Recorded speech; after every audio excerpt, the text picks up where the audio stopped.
नमस्कार, आप देख रहे हैं लाइव हिंदुस्तान। पश्चिम बंगाल की राजनीति में सोमवार को एक नया अध्याय जुड़ने जा रहा है।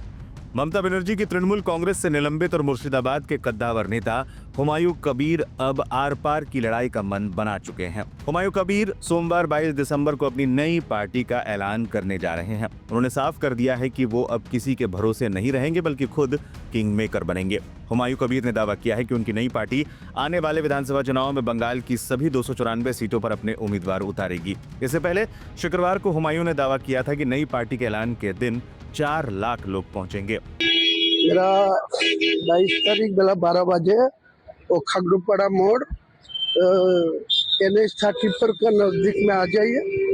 देख लेंगे कितना आदमी यहाँ इकट्ठा होगी तो मेरा पार्टी में शामिल होगी।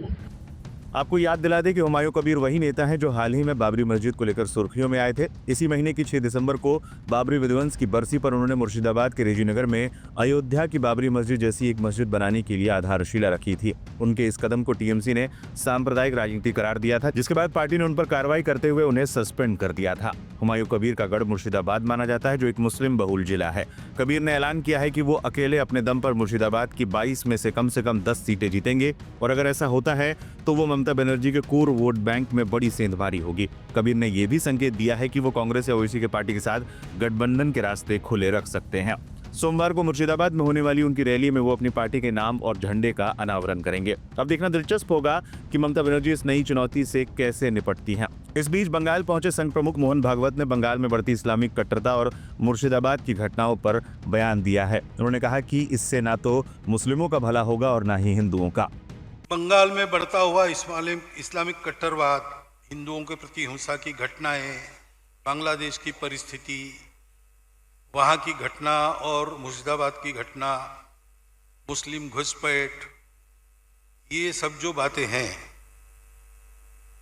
उन पर वो तो बंगाल को प्रभावित कर ही रही है। करेगी क्या, ऐसा सवाल क्या है, वो कर रही है और अनिष्ट प्रभाव हो रहा है। इसलिए उसके बारे में आप सब लोग जो सोच रहे हो वही हमारा सोचना है, इससे अलग नहीं है।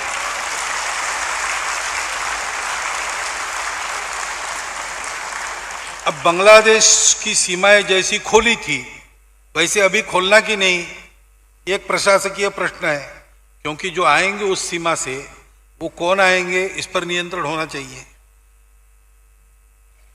सबके लिए खोलनी है, हिंदुओं के लिए खोली और कोई दूसरे ही आ गए, ऐसा तो नहीं होगा। ऐसा होता है दुर्बल के लिए और सबल के लिए, तो फर्क यही पड़ता है ना। रसगुल्ला बनाया, दुर्बल को दिया, टाइफाइड वाला है, वो और खराब हो गया। सबल ने खाया, वो और बन गया।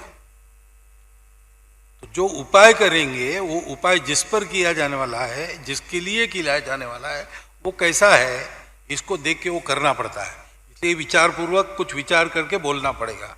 अभी एकदम आपने 75 से उत्तर ऐसा नहीं दे सकती इसमें, और ये मुझे भी देना नहीं है, सरकार को देना है। अब जो ये आपको लगता है, जो हमको भी वैसा ही लगता है, उसके बारे में अपने मन में संवेदना है, वो संवेदना सब में है क्या? सब में होती तो ऐसा होता नहीं। तो सब में संवेदना होनी चाहिए, और जो गलत परिस्थिति है उसको बदलने के लिए सबने मिलकर काम करना चाहिए। सामाजिक दृष्टि से देखने वाला मैं इसका उत्तर ऐसे ही दूंगा, हिंदुओं की दुर्दशा कब समाप्त होगी? वहां माइनॉरिटी है एकदम, वहां जरा कठिन है। फिर भी जो मैक्सिमम बचाव हो सकता है उसके लिए वहां के हिंदू को इकट्ठा रहना पड़ेगा,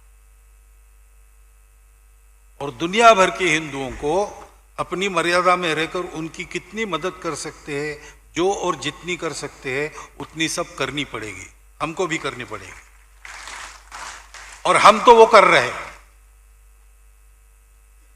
बाकी हिंदुओं का एक ही देश है, भारत देश।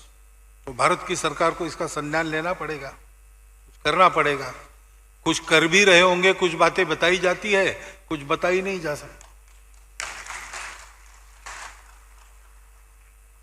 परिणाम कभी होते कभी नहीं होते, लेकिन करना तो पड़ेगा। और इधर हम लोगों को संगठित होके समाज के नाते पक्का खड़ा रहना पड़ेगा। एक संघ हिंदू समाज अगर खड़ा होता है तो बंगाल में परिस्थिति बदलने के लिए कोई समय लगेगा नहीं।